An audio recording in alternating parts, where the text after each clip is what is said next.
Shalom, apa kabar GP-GPIB?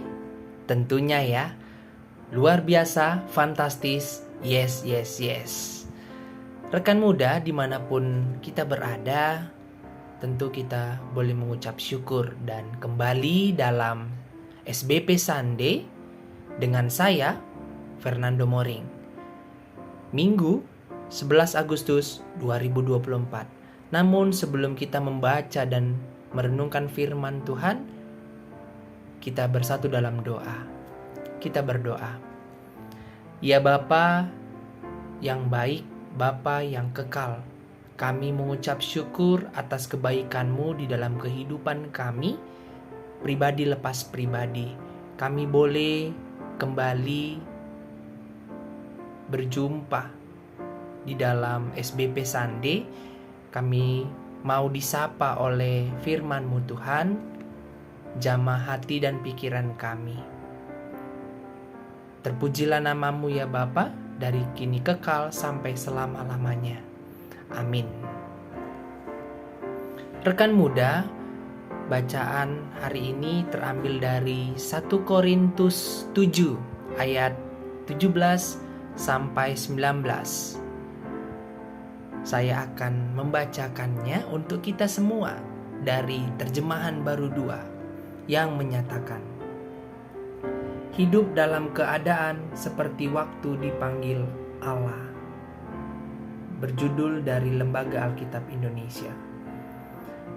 Selanjutnya, hendaklah tiap-tiap orang yang tetap hidup seperti yang telah ditentukan Tuhan baginya dan dalam keadaan seperti waktu ia dipanggil Allah. Inilah ketetapan yang kuberikan kepada semua jemaat. Kalau seseorang dipanggil dalam keadaan bersunat, janganlah ia berusaha meniadakan tanda-tanda sunat itu. Kalau seseorang dipanggil dalam keadaan tidak bersunat, janganlah ia mau bersunat. Sebab bersunat atau tidak bersunat tidak penting. Yang penting ialah menaati hukum-hukum Allah. Demikian pembacaan Alkitab. Di dalam Sabda Bina Pemuda bertema Duta Kasih Allah. Isi renungan, dalam sebuah riset psikologi, seorang anak berusia 1-6 tahun akan menuruti dan taat melakukan kata-kata yang disampaikan oleh orang tuanya. Selain itu, usia 7-14 tahun akan menuruti kata-kata guru di sekolah. Sedangkan anak usia remaja 15-18 tahun akan menuruti kata teman-temannya. Semakin berkembangnya lingkungan pergaulan dan komunitas, serta perubahan zaman dapat memengaruhi budaya atau kebiasaan di masa pertumbuhan anak-anak. Dalam bacaan saat ini, Rasul Paulus menasihati jemaat di Korintus agar tidak mempersoalkan apakah seseorang itu bersunat atau tidak bersunat. Sebab menurut Rasul Paulus, bersunat dan tidak bersunat adalah hal yang tidak penting. Ia menegaskan bahwa taat akan hukum Allah menjadi hal terpenting yang harus dilakukan. Kebebasan yang diberikan Tuhan harusnya diisi dengan ketaatan kepada Allah dan hukumnya. Sama seperti jemaat di Korintus, kita juga adalah orang-orang pilihan Allah yang harus taat dalam melakukan perintahnya. Demikian juga sebagai warga masyarakat, kita harus patuh dan taat pada peraturan yang berlaku di negara ini. Oleh sebab itu, sebagai kaum muda hendaknya dalam setiap perkataan maupun perbuatan mencerminkan jati diri kita sebagai anak Tuhan yang setia dan taat melakukan perintahnya. Apabila kita dikenal oleh lingkungan sebagai pemuda yang mudah berkata kasar, suka melakukan tindakan kekerasan, maka sikap kita tidak mencerminkan jati diri sebagai anak Tuhan.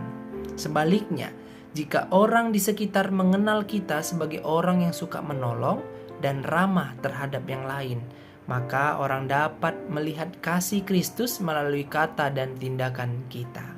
Sobat muda, pada akhirnya pilihan itu ada pada kita. Marilah kita menjadi duta kasih Allah melalui kata dan tindakan, sehingga nama Tuhan Yesus Kristus diagungkan dan dimuliakan. Maka pentingnya dalam renungan ini menaati hukum Allah merupakan hal penting yang harus kita lakukan setiap saat. Demikianlah renungan Sabda Bina Pemuda. Mari rekan muda kita tutup dalam doa, kita bersatu dalam doa. Ya Tuhan Yesus Kristus, kembali kami mengucap syukur kami boleh membaca dan merenungkan kebenaran firman-Mu. Tuhan, ajarkan kami untuk selalu menaati perintah-Mu di dalam kehidupan kami. Ya Bapa, kami mau menyerahkan, kami mau berserah kepada Tuhan di dalam kehidupan kami sepanjang aktivitas sepekan. Berkati dan tolong dalam pekerjaan, usaha, serta pendidikan kami. Ya Bapa, hanya ke dalam tangan pengasihan-Mu saja kami serahkan doa ini. Di dalam nama Tuhan Yesus Kristus, kami sudah berdoa dan mengucap syukur. Amin.